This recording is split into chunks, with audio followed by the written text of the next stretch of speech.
This is I don't care about this bikini girl gardening sim, I just want to beat this so I can 100% the game guide for Cactuar Crush in Final Fantasy VII Rebirth.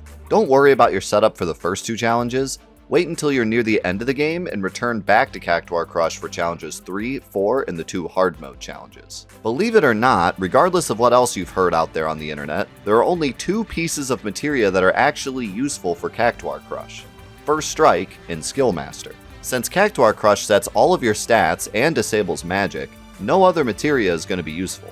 In fact, your level, weapon, armor, and most weapon abilities won't make a difference either.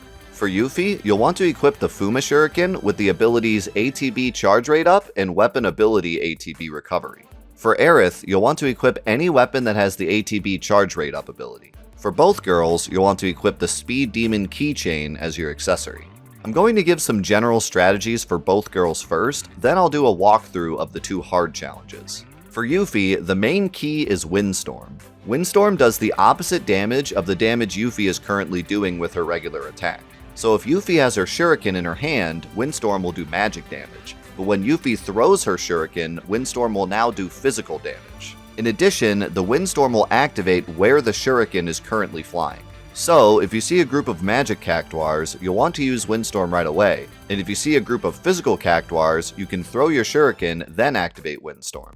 Also, keep in mind that if Yuffie is holding her Shuriken when you cast Windstorm, she will throw her Shuriken for a small amount of time. This means that if you spam 2 Windstorms in a row, the first will be magic damage and the second will be physical. Windstorm will interrupt and pull any of the small Cactuars towards its center, but it won't pull any medium or large Cactuars. In terms of straggler Cactuars that get away from the group, you can throw your Shuriken and use Ninjutsu on any magic Cactuars, and you can use Blindside on any physical Cactuars. In waves with large Cactuars, focus all the other Cactuars first until the big Cactuar body slams. Once he body slams, you can either charge up 2 bars of ATB and then use 2 Art of Wars in a row, or if you have it completely charged up, you can use Banishment.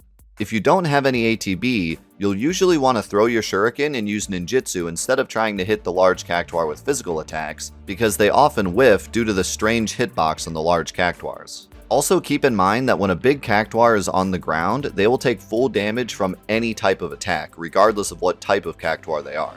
Another ability you can try using with Yuffie is Doppelganger, but I had mixed results with it. A lot of times, the extra damage you get from Doppelganger isn't worth the time to cast it, because most Cactuars die in either 1 or 2 Windstorms, regardless of Doppelganger. Having said that, a fully charged Banishment will one-shot a large Cactuar if you have Doppelganger active. As for Aerith, her most important skill is surprisingly Chrono Aegis. The hardest part of Aerith's challenge is keeping her from getting hit, as it wastes both time and points. Not to mention that the enemy formations in the hard challenge can very easily combo you. With Chrono Aegis, any of the small Cactuars that try to tackle you will be immediately interrupted and take a ton of damage. This means that you only have to worry about the medium and large Cactuar attacks, which can be easily avoided as long as you start running as soon as you see them activate. You can even run towards a medium Cactuar that's doing an attack and proc Chrono Aegis on them for a ton of damage. For the entire challenge, you're going to want to keep Chrono Aegis up at all times. The other ability you'll want to keep up is Transcendence. At the start of the challenge, cast Transcendence, then as soon as you see a large Cactuar spawn, you can use the fully charged Transcendence and a Sorcerer's Storm to instantly kill him. For the physical Cactuars, simply run them down and whack them. For the magic Cactuars, use Sorcerer's Storm for a large group and use Soul Drain for any stragglers. Whenever you start a combo with Aerith, do your best to finish it before using an ability, as her later attacks do more damage. In the waves that have both light and dark Cactuars, use the ward corresponding to the Cactuar Aerith is currently targeting, instead of trying to switch targets on the fly. If you have a large Cactuar and you don't have a Transcendence ready, use regular attacks until it body slams and then use Soul Drain. If you have full ATB and he still hasn't slammed, you can use Soul Drain early, but be sure he's standing still as it can whiff. During the challenge, try to position the Cactuars towards the location of the next spawns. That way, as soon as they spawn, you're already in a good spot for a Sorcerer's Storm. When a wave dies, you can cancel whatever animation Aerith is currently doing by dodging in the direction of the next wave. In general, for the Aerith challenges, you need to focus on not getting hit, even if that means going a bit slow at times. I also want to mention that you can just get really unlucky with Aerith sometimes, especially with her regular attacks not connecting, so don't fret if you have an attempt or two that just goes horribly wrong. Alright, now let's quickly run through each of the hard challenges. Yuffie's challenge starts with 4 medium Cactuars. If you're going to use Doppelganger, use it right at the start of the challenge, as it'll be safe to do so. Kill these 4 with a combination of physical and magical windstorms, and kill any stragglers with ninjutsu or blindside. Next is a giant group of gladiatoires. Use a regular windstorm to pull them all towards you, hit them a few times to get your ATB back, and then throw your shuriken and use windstorm to kill them all in one hit. After that, the next wave is the same exact thing, but with a few medium-sized Cactuars who will most likely affinity switch pretty quickly after they spawn. Use the same trick to take care of the small Cactuars, then take out the mediums with regular windstorms, ninjutsu, and blindside if they switch back to physical. Next is our first big Cactuar wave. Focus down the Magitoires with regular windstorms while you wait for the giant to body slam. If you have full ATB and the others are already dead, hit him with a blindside or cast Doppelganger. Once he slams, you should have a fully charged banishment ready to take him out. Next is a bunch of small Magitoires, easily taken out with a normal windstorm. Now we have a mix of small Magitoires and medium switching Cactuars. Take out the small ones first with a windstorm, then take out the mediums the same way as always, windstorms that match their element, or ninjutsu and blindside for stragglers. Next is medium gladiatoires and a large Magitoire. Focus the mediums with physical windstorms and blindsides until the large one body slams, then take it out with either a fully charged banishment, or if your banishment isn't fully charged yet, build all the way to a full ATB and use Art of War twice. After a free time wave, we have a similar wave but with small Cactuars. So again, take out the small ones and then the big one. Now we have the worst wave, a mix of magical and physical medium Cactuars. If you don't take these guys out quick, they will spam bombs all over the place, which can combo you over and over again. Use your ATB as soon as you can, then focus on dodging as you try to get your ATB back. Keep in mind that getting hit is much more punishing than taking your time. This is also the final wave of the challenge, so don't worry about casting Doppelganger, trying to position yourself towards the next wave, or saving any of your ATB for the next wave. Using these strategies, you should be able to finish the challenge with over a minute to spare, or a perfect score.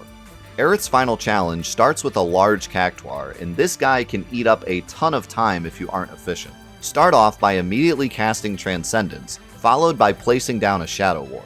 By the time you are done casting the ward, the large Cactuar should probably be switching his color and you can begin attacking him. Hit him with a full combo, making sure to let Aerith fling that final spell for that finisher damage, then cast Chrono Aegis. Whenever the Cactuar decides to body slam, run into him to have your Chrono Aegis proc and deal damage. Then attack until you can use Soul Drain. If he isn't dead yet, attack some more until you can use a second Soul Drain, but be careful to only use the second Soul Drain once he's standing still so you don't miss. This wave can be really obnoxious and sometimes he will just refuse to body slam. But luckily it is the first wave, so don't hesitate to quickly retry if he isn't cooperating. The second wave is a couple small Cactuars and time Cactuars. A single Sorcerer's Storm will often kill the entire wave.